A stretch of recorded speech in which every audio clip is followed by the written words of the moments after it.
Hello everyone. So today we are going to study about the Zener diode. In previous session we have already studied about the basic PN junction diode, means ordinary PN junction diode, and power diode. So today we are starting with the Zener diode. तो Zener diode एक heavily doped PN junction diode होता है जो silicon या germanium semiconductor से बना होता है। ये डायोड ब्रेकडाउन रीजन में वर्क करता है और रिवर्स बाइस्ड होता है। इसमें एक्सटर्नल रेजिस्टेंस और डायोड के पावर डिसिपेशन के थ्रू करंट को कंट्रोल किया जाता है। ओके, तो जब डायोड में ब्रेकडाउन होता है तो दो इफेक्ट होते हैं। The first one is Zener effect and second is एवलांचे effect. दोनों में से कौन सा इफेक्ट होगा ये डिपेंड करता है अप्लाइड रिवर्स वोल्टेज पर।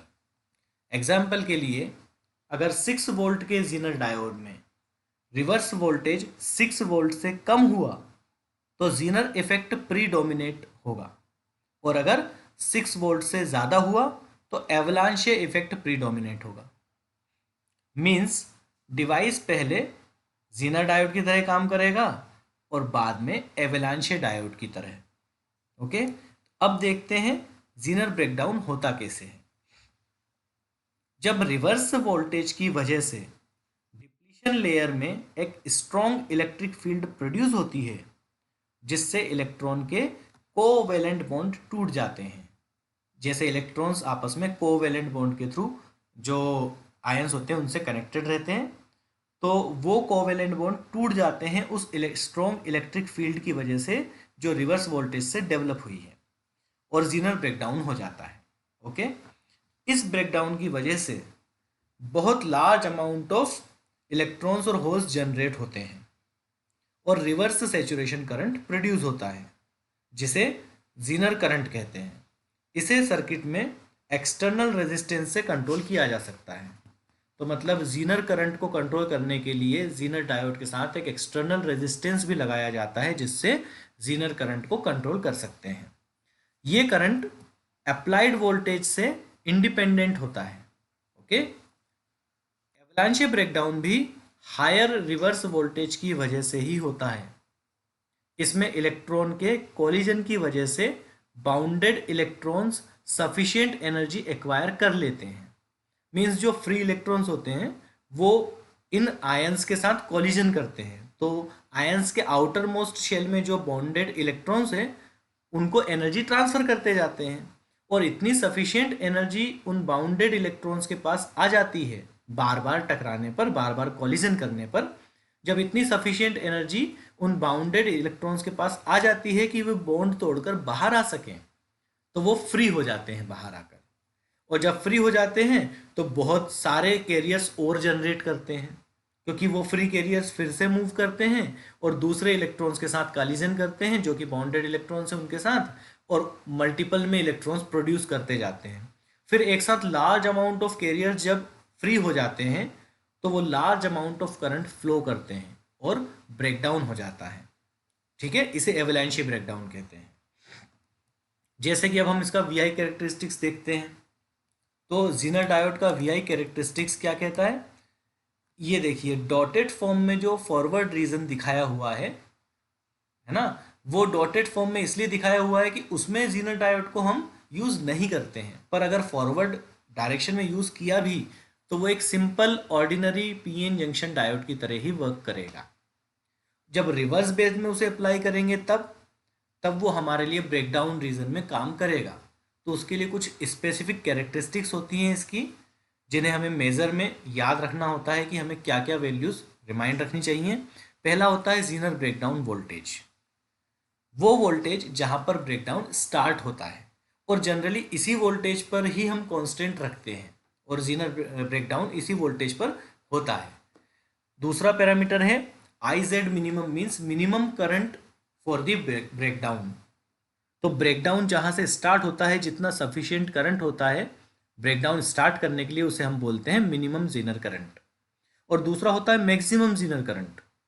ये इसलिए होता है कि इससे ज़्यादा करंट सप्लाई होने पर डिवाइस या डायोड के डैमेज होने के चांसेस होते हैं, इसलिए उसकी मैक्सिमम लिमिट भी पता होना चाहिए।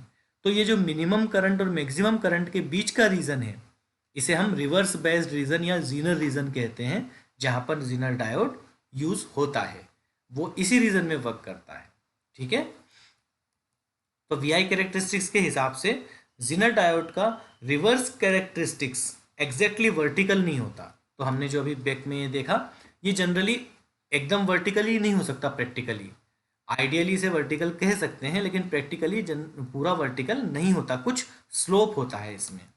ओके, तो डायोड में इसका मतलब कुछ रेजिस्टेंस होता है, जिसे हम डायनेमिक इम्पिडेंस भी कहते हैं। ये डायोड का अपना रेजिस्टेंस होता है। इसके रेजिस्टेंस को नेग्लेक्ट करके जीनर कैरेक्टरिस्टिक्स को वर्टिकल भी एज्यूम कर सकते हैं, जैसे आइडियल जीनर डायोड के लिए करेंगे। मींस एक बार ब्रेकडाउन हो जाने के बाद वोल्टेज में चेंज नहीं होता बार बार, है ना। तो Vz will be constant even when Iz increases. Okay, now the figure shows the symbol of zener diode and their equivalent circuit. ठीक है, तो फिगर में जो जीनर का सिंबल है वो एक नॉर्मल डायोड की तरह ही है, बस फर्क सिर्फ इतना है कि कैथोड टर्मिनल के दोनों एंड पर मोड़ दिया है ना। जो कैथोड टर्मिनल था वर्टिकल लाइन, उसे दोनों एंड पर थोड़ा सा ट्विस्ट कर दिया है, ताकि वो जीनर के जेड अल्फाबेट की तरह शो हो, और ये सिंबल बन जाता है जीनर डायोड का। ठीक है, इसका इक्विवेलेंट सर्किट दिखाया है, जिसमें Zener resistance means Zener impedance और जीनर वोल्टेज को रिप्रेजेंट किया है। नाउ जीनर डायोड का हमेशा रिवर्स बेस में ही कनेक्शन बना रहता है, और उसी में हम उसका यूज करते हैं। तो जीनर डायोड को वोल्टेज रेगुलेटर की तरह भी यूज किया जाता है। ये इसका बहुत स्पेसिफिक एप्लीकेशन है, जो जीनर ब्रेकडाउन होने पर कांस्टेंट वोल्टेज प्रोवाइड करता है। अभी हमने देखा वीआई कैरेक्टरिस्टिक्स में वर्टिकल लाइन थी, मीन्स कांस्टेंट वोल्टेज था। ठीक है, इसलिए जीनर डायोड अलग अलग रेटिंग्स में अवेलेबल होता है। किस वोल्टेज का जीनर डायोड हमें चाहिए, जैसे 4.2 वोल्ट का, 6.2 वोल्ट का, 7.5 वोल्ट का, etcetera.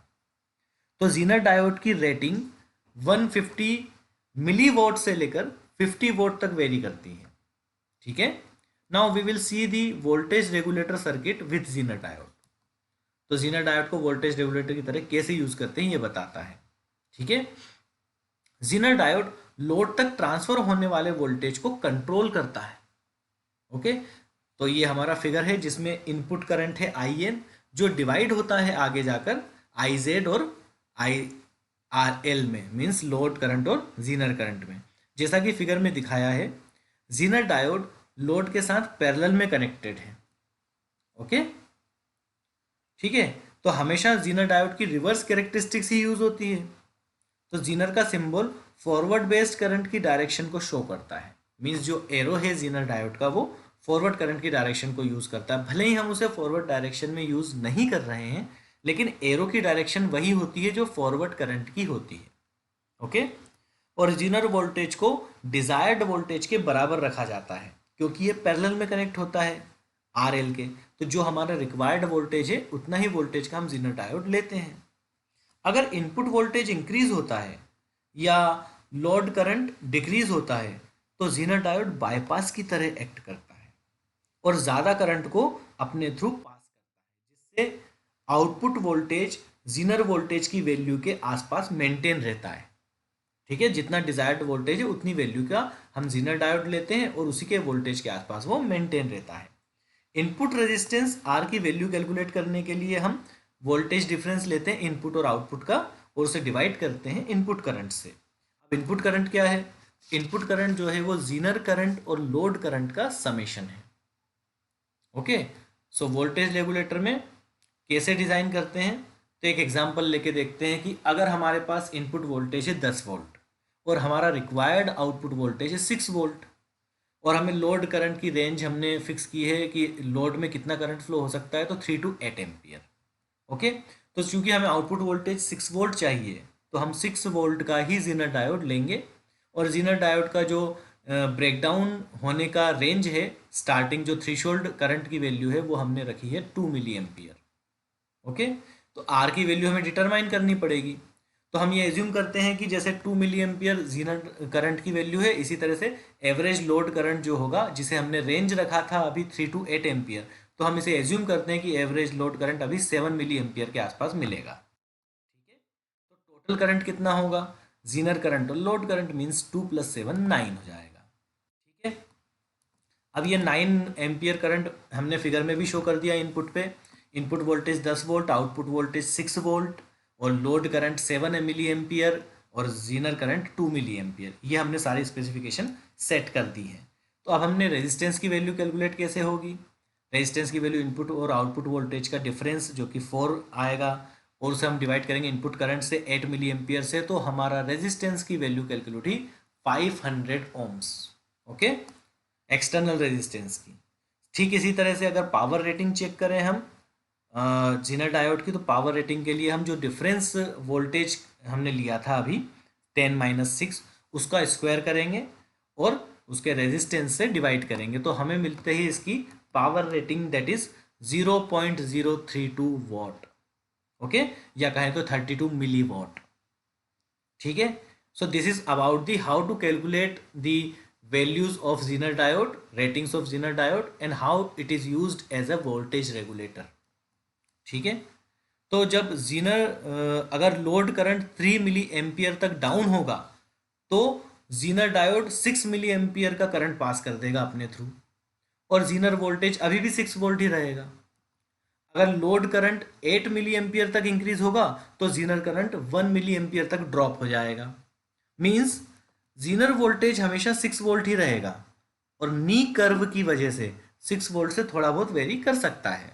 Okay, internal minor resistance की वजह से। तो जीनर वोल्टेज का ये माइनर वेरिएशन 5 मिली एम्पियर के करंट वेरिएशन की रेंज में होता है। ओके, नाउ मैन्युफैक्चरर हमेशा जीनर करंट की कुछ रेंज के लिए Zener voltage means breakdown voltage की वैल्यू को स्पेसिफिकली मेंशन करते हैं, और ये वैल्यू 2.4 वोल्ट से लेकर 200 वोल्ट तक हो सकती है, जिसकी एक्यूरेसी 5 to 20% वेरी करती है।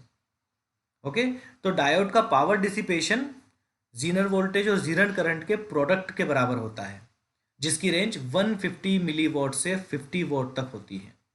ओके, जीनर का डायनेमिक इम्पिडेंस को डिफाइन करते हैं जीनर वोल्टेज और जीनर करंट के रेशो से। ओके, सो ये इम्पिडेंस जनरली एक स्पेसिफाइड रेंज ऑफ करंट के लिए इवेल्युएट किया जाता है, और ये रिवर्स कैरेक्टरिस्टिक्स के स्लोप का ठीक उल्टा होता है। तो जो स्लोप होता है रिवर्स कैरेक्टरिस्टिक्स में वोल्टेज और करंट के बीच, उसका अपोजिट होता है, उसका रिवर्स होता है। ठीक है, आइडियली वर्टिकल स्लोप के अकॉर्डिंग जीनर इम्पिडेंस 0 होना चाहिए, बट प्रैक्टिकली कुछ ओम से लेकर कुछ 100 ओम्स तक का रेजिस्टेंस इसमें होता है, जो कि डिपेंड करता है जीनर वोल्टेज या जीनर करंट पे। ओके, जैसे इक्वेशन में शो किया हुआ है कि वोल्टेज जीनर जो होता है वो जीनर इम्पिडेंस और करंट का प्रोडक्ट होता है। Okay, now the specification sheet, मतलब उसके कुछ स्पेसिफिकेशन डेटा होता है उसमें जीनर डायोड का, वो उसमें मेंशन रहता है, जैसे रिवर्स वोल्टेज ड्रॉप मेंशन रहता है उसमें।